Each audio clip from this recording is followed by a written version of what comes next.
Hi friends, AS മീഡിയയുടെ പുതിയ latest informative educational വീഡിയോയിലേക്ക് സ്വാഗതം ചെയ്യുകയാണ്. സോ കേരള സർവകലാശാല FYUGP എക്സാം അടുത്ത് വന്നിരിക്കുകയാണ്.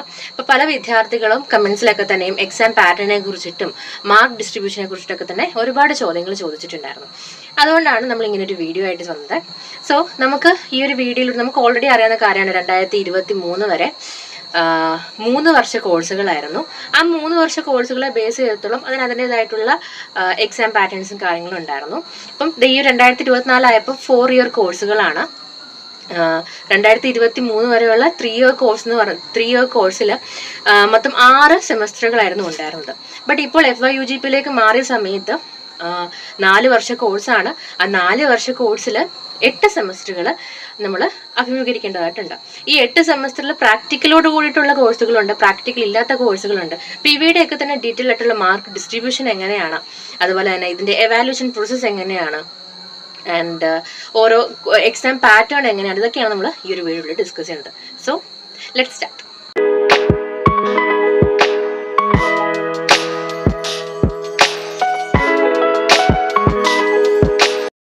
ഫസ്റ്റ് തന്നെ നിങ്ങളുടെ കോഴ്സുകളിൽ നിന്ന് സ്റ്റാർട്ട് ചെയ്യാം. ഓൾറെഡി നിങ്ങൾക്ക് അറിയാം, നിങ്ങൾക്ക് ഇപ്പോൾ ടൈം ടേബിൾസും കാര്യങ്ങളൊക്കെ പബ്ലിഷ് ചെയ്ത സമയത്തായാലും പല കൺഫ്യൂഷൻസും വന്നിട്ടുണ്ടാവും ഏതൊക്കെ കോഴ്സ്. കാരണം അതിൽ ഒറ്റ ഒരു PDF ആണ് നമുക്ക് അവൈലബിൾ ആയിട്ടുണ്ടായിരുന്നത്. ആ ഒരു PDFനകത്ത് AEC, DEC, MDC ഇങ്ങനെ പറഞ്ഞിട്ട് എല്ലാം തന്നെ ഒന്നിച്ചാണ് കാറ്റഗറൈസ് ചെയ്ത് കൊടുത്തിട്ടുള്ളത്. അപ്പോൾ നിങ്ങളുടെ കോഴ്സുകളിൽ തന്നെ പല കാറ്റഗറീസ് ഉണ്ട്. അപ്പോൾ ആ ഒരു കോഴ്സ് കാറ്റഗറി, അതിൻ്റെ കോഴ്സ് ക്രെഡിറ്റുകൾ എന്തൊക്കെയാണ്, ഇതൊക്കെ നമുക്ക് ഡീറ്റെയിൽ ആയിട്ട് ആദ്യം പറഞ്ഞു പോകാം. FYUGPയുടെ റിലീസ് ചെയ്തിട്ടുള്ള ടൈം ടേബിൾ ശ്രദ്ധിച്ചാൽ നിങ്ങൾക്ക് കാണാൻ സാധിക്കും. AEC 1 ഇംഗ്ലീഷ് പേപ്പറുകളാണ്, AEC 2 other language paper 1, MDC 1 multi disciplinary paper 1, DSC 1 major paper 1, DSC 2 minor paper 1, DSC 3 minor paper 2. Major category ഉണ്ട്, മൈനർ കാറ്റഗറി ഉണ്ട്, EC ഉണ്ട്, MDC ഉണ്ട്. ഓക്കെ, അപ്പോൾ ഇതിനൊക്കെ തന്നെയും ഓരോ കേസ് ക്രെഡിറ്റ് ആണ്. മേജർ കാറ്റഗറിയിലേക്ക് വരുമ്പം 4 ക്രെഡിറ്റ് ആണ്. മൈനർ കോഴ്സുകൾക്ക് 4 ക്രെഡിറ്റുകളാണ്. ആൻഡ് MDCക്ക് 3 ക്രെഡിറ്റ് ആണ്. അതുപോലെ AECക്ക് 2 ക്രെഡിറ്റ് ആണ്. സോ ക്രെഡിറ്റ് കൊണ്ട് എന്താണ് ഉദ്ദേശിക്കുന്നുള്ള കാര്യത്തിൽ ഡൗട്ട് ഉണ്ടാവും. അതൊക്കെ നമുക്ക് പിന്നീട് മറ്റൊരു വീഡിയോയിൽ ഡീറ്റെയിൽ ആയിട്ട് ഡിസ്കസ് ചെയ്യാം. കാരണം നമ്മൾ ഒരുപാട് ഡീറ്റെയിൽ ആയിട്ട് പറയാൻ നിന്ന് കഴിഞ്ഞാൽ ക്രെഡിറ്റിനെ കുറിച്ച് പറയാൻ നിൽക്കുന്ന സമയത്ത് നമുക്ക് വീഡിയോയുടെ ലെങ്തും കൂടി പോകും. അപ്പോൾ അത് നിങ്ങൾക്ക് ബോറിംഗ് ആയിട്ട് ഫീൽ ചെയ്യും. അപ്പോൾ നമുക്ക് ഇപ്പോൾ നിലവിൽ എക്സാമിൻ്റെ കാര്യങ്ങൾ ഡീറ്റെയിൽ ആയിട്ട് പറഞ്ഞു പോകാം. അപ്പം ഇതാണ് ക്രെഡിറ്റിൻ്റെ ആ ഒരു സിസ്റ്റം എന്ന് പറയുന്നത്. ഇനി എക്സാം പാറ്റേണിലേക്ക് വരുമ്പം, അല്ലെങ്കിൽ എക്സാമിൻ്റെ മാർക്ക് ഡിസ്ട്രിബ്യൂഷനിലേക്ക് വരുമ്പം നിങ്ങൾക്ക് ഇപ്പം 100% 100ലാണ് നോക്കുന്നതെന്നുണ്ടെങ്കിൽ തന്നെ 30% മാർക്ക് നിങ്ങൾക്ക് CE ഇൻറ്റേർണൽ മാർക്കാണ് ഉദ്ദേശിക്കുന്നത്. ആൻഡ് 70% ആയിരിക്കും നിങ്ങൾ തിയറി എക്സാം എഴുതി നിങ്ങൾ തിയറി എഴുതി മേടിക്കേണ്ട മാർക്കിൻ്റെ ഡിസ്ട്രിബ്യൂഷൻ എന്ന് പറയുന്നത്. അതായത് 30% ഇൻറ്റേർണൽ മാർക്കും 70% എക്സ്റ്റേണൽ മാർക്കുമായിട്ടാണ് കണക്കാക്കപ്പെടുന്നത്. അപ്പം ഈ ഒരു ഇന്റേണൽ മാർക്ക് ഓൾറെഡി നിങ്ങൾക്ക് അറിയാം. നിങ്ങളുടെ അറ്റൻഡൻസ്, അസൈൻമെന്റ്, സെമിനാർ, നിങ്ങൾ വെക്കുന്ന പ്രൊജക്റ്റുകൾ, ഇതെല്ലാം കൂടി ആഡ് ചെയ്ത് നിങ്ങളുടെ കോളേജിൽ നിന്ന് നിങ്ങളുടെ അധ്യാപകർ നൽകുന്ന മാർക്കാണ് ഇന്റേണൽ മാർക്ക്, അല്ലെങ്കിൽ CE മാർക്ക്, അല്ലെങ്കിൽ CCA എന്ന് പറയുന്നത്. ആൻഡ് നിങ്ങൾ തിയറി എഴുതി യൂണിവേഴ്സിറ്റി അത് വാല്യൂ ചെയ്ത് എടുക്കുന്ന തിയറി കിട്ടുന്ന മാർക്കിനാണ് 40% എക്സ്റ്റേണൽ മാർക്ക് ആഡ് ആവുന്നത്. അപ്പോൾ 4 ക്രെഡിറ്റ് ഉള്ള മേജർ ആൻഡ് മൈനർ കോഴ്സുകളെ ബേസ് ചെയ്തിടത്തോളം 80 മാർക്ക്, 80 ടോട്ടൽ മാർക്ക് എന്നുണ്ടെങ്കിൽ അതിൽ 56 മാർക്ക് നിങ്ങൾ തിയറിയിലൂടെ എഴുതിയെടുക്കേണ്ടതാണ്. അതായത് നിങ്ങൾ എക്സാമിൽ തിയറിയിൽ നിങ്ങൾ എഴുതിയെടുക്കേണ്ട മാർക്കാണ് 56 മാർക്ക്. ആൻഡ് ഇന്റേണൽ ആയിട്ട് കിട്ടേണ്ട 24 മാർക്ക് കൂടിയിട്ടാണ് ഈ ഒരു 80 മാർക്ക് എന്ന് പറയുന്നത്. അപ്പം മേജർ ആൻഡ് മൈനർ കോഴ്സുകൾ 4 ക്രെഡിറ്റ് ഉള്ള മേജർ ആൻഡ് മൈനർ കോഴ്സുകളെ ബേസ് ചെയ്തെടുത്തോളം 56 മാർക്ക് നിങ്ങൾ തിയറിയിലൂടെ എഴുതിയെടുക്കണം. 24 മാർക്ക് നിങ്ങൾക്ക് CE മാർക്ക് കിട്ടുകയും വേണം, ഇന്റേണൽ മാർക്ക് കിട്ടുകയും വേണം. ഈ MDC കോഴ്സുകളെ ബേസ് ചെയ്തിടത്തോളം, അല്ലെങ്കിൽ MDC സബ്ജക്റ്റുകളെ ബേസ് ചെയ്തിടത്തോളം 60 നിങ്ങൾക്ക് ടോട്ടൽ മാർക്ക്. ആ 60 മാർക്കിൽ 42 മാർക്ക് നിങ്ങൾ തിയറിയിലൂടെയും ഇന്റേണൽ മാർക്ക്, അതായത് CE മാർക്ക് നിങ്ങൾക്ക് 18 ലഭ്യമാവണം, അല്ലെങ്കിൽ കിട്ടണം. എങ്കിലാണ് നിങ്ങൾ പാസ്സാവുക. ഈ AEC കോഴ്സുകൾക്ക്, അല്ലെങ്കിൽ AEC സബ്ജക്റ്റുകൾക്ക് നിങ്ങൾക്ക് മാർക്ക് വരുന്നത് 40 ടോട്ടൽ മാർക്ക് എന്ന് പറയുന്നത്. അതിൽ ഇന്റേണൽ മാർക്ക് നിങ്ങൾക്ക് 12 ഉണ്ടാവണം. 28 മാർക്ക് നിങ്ങൾ തിയറിയിലൂടെയും എഴുതിയെടുക്കണം. ഇതാണ് നിങ്ങളുടെ മാർക്ക് ഡിസ്ട്രിബ്യൂഷൻ എന്ന് പറയുന്നത്. അപ്പം മേജർ കോഴ്സുകൾ, മൈനർ കോഴ്സുകൾ, എയ്സ് എന്നൊക്കെ പറയുമ്പോൾ നിങ്ങൾക്ക് മനസ്സിലാകുന്നുണ്ടെങ്കിൽ നിങ്ങളെ ആ ഒരു ടൈം ടേബിൾ നിങ്ങൾ ജസ്റ്റ് ഒന്ന് ചെക്ക് ചെയ്ത് നോക്കിയാൽ മതി. അതിൽ സെപ്പറേറ്റ് ആയിട്ട് ഏതൊക്കെ കോഴ്സുകളാണ് മേജറിൽ പെടുന്നത്, ഏതൊക്കെ കോഴ്സുകളാണ് മൈനറിലുള്ളത്, ഏതൊക്കെ കോഴ്സുകളാണ് എയ്സിലുള്ളത്, ഏതൊക്കെ കോഴ്സുകളാണ് മൾട്ടി ഡിസിപ്ലിനറി കോഴ്സുകൾ എന്നൊക്കെ തന്നെ ഇതിൽ ഡീറ്റെയിൽഡ് ആയിട്ട് നിങ്ങൾക്ക് കാണാൻ സാധിക്കും. അപ്പോൾ അത് വെച്ച് നിങ്ങൾ നോക്കുക നിങ്ങൾക്ക് പഠിക്കാനുള്ള കോഴ്സുകൾ ഇതിൽ ഏതൊക്കെ പെടുന്നതാണ്. അപ്പോൾ അതിൻ്റെ മാർക്ക് കാര്യങ്ങൾ നിങ്ങൾക്ക് കൃത്യമായിട്ട് അറിയാൻ സാധിക്കും. ഇപ്പോൾ ഞാൻ പറഞ്ഞതാണ് അതിൻ്റെ മാർക്ക് ഡിസ്ട്രിബ്യൂഷൻ എന്ന് പറയുന്നത്. ഇനി നമ്മൾ ഡിസ്കസ് ചെയ്യാനായിട്ട് പോകുന്നത് എക്സാമിൻ്റെ ക്വസ്റ്റ്യൻ പേപ്പർ പാറ്റേൺ ആണ്. ഓക്കെ, എത്ര മാർക്കിൻ്റെ ക്വസ്റ്റ്യൻസ് ആണ്, ഏതൊക്കെ രീതിയിലാണെന്നുള്ളതാണ് നമ്മൾ ഡീറ്റെയിൽ ആയിട്ട് പറയാനായിട്ട് പോകുന്നത്.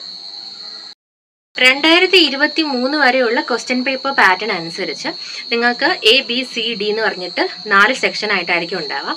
അതിൽ എയ്ക്കകത്ത് 10 ക്വസ്റ്റ്യൻസ് ഉണ്ടാകും. ആ 10 എണ്ണം എഴുതണം. അതിൽ ഓരോ മാർക്ക് വെച്ചായിരിക്കും. സെക്ഷൻ ബിയിലേക്ക് വരുന്ന സമയത്ത് 12 ക്വസ്റ്റ്യൻസ് ഉണ്ടാകും. അതിൽ 8 എണ്ണം എഴുതണം. 2 മാർക്ക് വെച്ചായിരിക്കും. അങ്ങനെ സെക്ഷൻ സിയിലേക്ക് വരുന്ന സമയത്ത് ഇത്ര ക്വസ്റ്റ്യൻസ് ഉണ്ടാകും. അതിൽ നിന്ന് 6 ക്വസ്റ്റ്യൻസ് ആൻസർ ചെയ്യണം. 4 മാർക്ക് വെച്ച് കിട്ടും. ഡി സെക്ഷനിലേക്ക് വരുമ്പം ഒരു 4 ക്വസ്റ്റ്യൻസ് അല്ലെങ്കിൽ 4 ക്വസ്റ്റ്യൻസ് ആയിരിക്കും ഉണ്ടാവുക.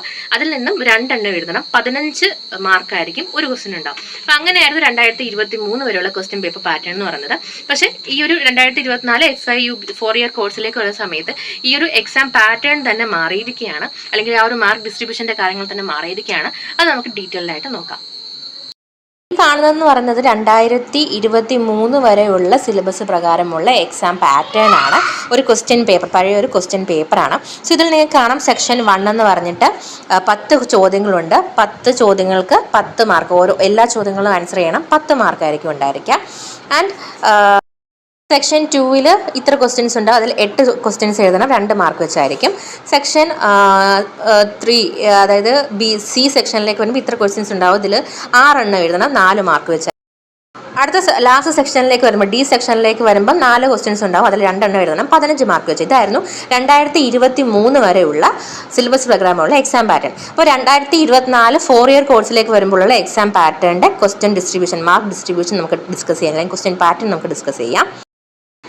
മേജർ മൈനർ കോഴ്സുകളുടെ കേസിൽ ടോട്ടൽ മാർക്ക് നമ്മൾ ഓൾറെഡി പറഞ്ഞതുപോലെ 80 ഈ 80 മാർക്കിൽ CE മാർക്ക് ആഡ് ചെയ്യും. അതായത് 56 മാർക്കിൻ്റെ ആയിരിക്കും നിങ്ങൾക്ക് തിയറി എഴുതാനായിട്ടുള്ളത്.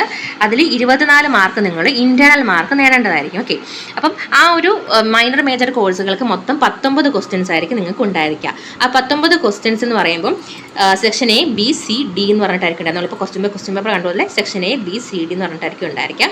അതിൽ സെക്ഷൻ Aക്കകത്ത് 6 ചോദ്യങ്ങളുണ്ടാവും. 6 ചോദ്യങ്ങൾക്ക് ഓരോ ചോദ്യത്തിനും 1 മാർക്ക് വീതമായിരിക്കും. അതായത് 6 മാർക്കിൻ്റെ 6 ക്വസ്റ്റ്യൻസ് നിങ്ങൾ ആൻസർ ചെയ്യണം. സെക്ഷൻ ബിയിലേക്ക് വരുമ്പോൾ 4x4 ആണ്. അതായത് 4 ക്വസ്റ്റ്യൻസ് നിങ്ങൾ ആൻസർ ചെയ്യണം. 4 ക്വസ്റ്റ്യൻസ് ആവും ഉണ്ടാകുക. ആ 4 ക്വസ്റ്റ്യൻസ് നിങ്ങൾ ആൻസർ ചെയ്യണം. ഓരോ ക്വസ്റ്റ്യനും 4 മാർക്ക് വീതമായിരിക്കും ഉണ്ടായിരിക്കും. അതായത് ടോട്ടൽ 16 മാർക്കിൻ്റെ ബി സെക്ഷനിൽ ഉണ്ടാവും. ആൻഡ് C സെക്ഷനിലേക്ക് വരുമ്പോൾ, സെക്ഷൻ സിയിലേക്ക് വരുമ്പോൾ 5x2 ആണ് കൊടുത്തിട്ടുള്ളത്. അതായത് 2 മാർക്കിൻ്റെ 5 ചോദ്യങ്ങളുണ്ടാകും. ആ 5 ചോദ്യങ്ങൾ നിങ്ങൾ ആൻസർ ചെയ്യണം. ടോട്ടൽ 10 മാർക്ക് കിട്ടും. ഇനി ലാസ്റ്റ് D സെക്ഷനിലേക്ക് വരുമ്പം 4 ചോദ്യങ്ങളായിരിക്കും ഉണ്ടാവുക. ആ 4 ചോദ്യങ്ങൾ നിങ്ങൾ അറ്റൻഡ് ചെയ്യണം. അതിൽ 6 മാർക്കായിരിക്കും നിങ്ങൾക്ക് ഉണ്ടായിരിക്കാം. 6 മാർക്ക് നിങ്ങൾക്ക് കിട്ടും. ടോട്ടൽ 24 മാർക്കിൻ്റെ ചോദ്യം D സെക്ഷനിൽ ഉണ്ടാവും.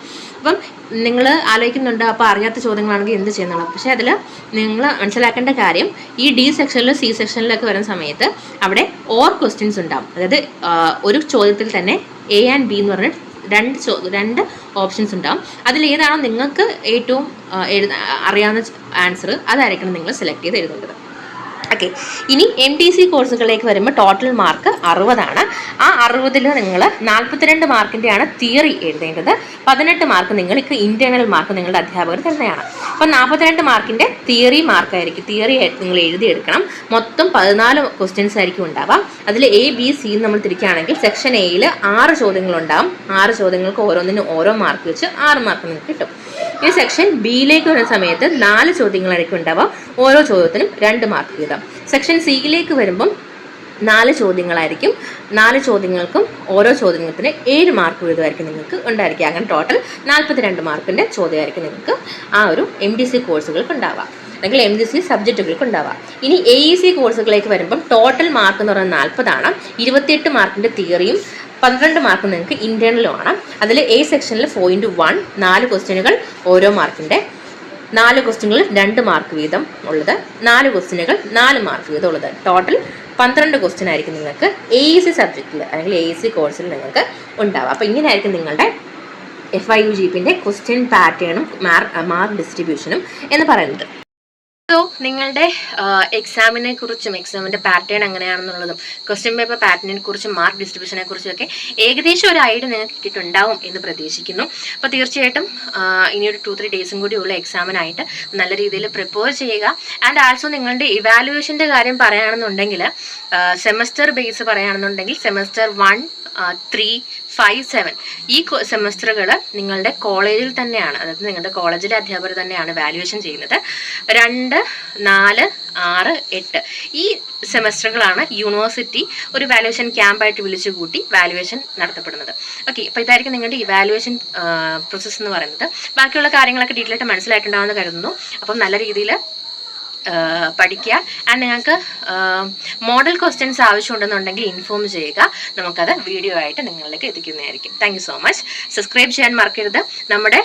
നമ്മുടെ വ്യൂ നോക്കുകയാണെന്നുണ്ടെങ്കിൽ യൂട്യൂബ് ചാനലിൽ വ്യൂവിൻ്റെ ആ ഒരു ഇത് നോക്കുകയാണെന്നുണ്ടെന്നുണ്ടെങ്കിൽ സബ്സ്ക്രൈബ് ചെയ്ത് കാണുന്നവരാണ് കൂടുതലും ആളുകൾ. അപ്പോൾ തീർച്ചയായിട്ടും കേരള യൂണിവേഴ്സിറ്റി റിലേറ്റഡ് ആയിട്ടുള്ള മറ്റ് യൂണിവേഴ്സിറ്റി റിലേറ്റഡ് ആയിട്ടാണ് അതുപോലെ ജനറൽ ഇൻഫോർമേഷൻ റിലേറ്റഡ് ആയിട്ടുള്ള ഇൻഫോർമേഷൻസ് അറിയുന്നതിന് വേണ്ടി നമ്മുടെ ചാനൽ സബ്സ്ക്രൈബ് ചെയ്യാനായിട്ട് മറക്കരുത്. Thank you so much.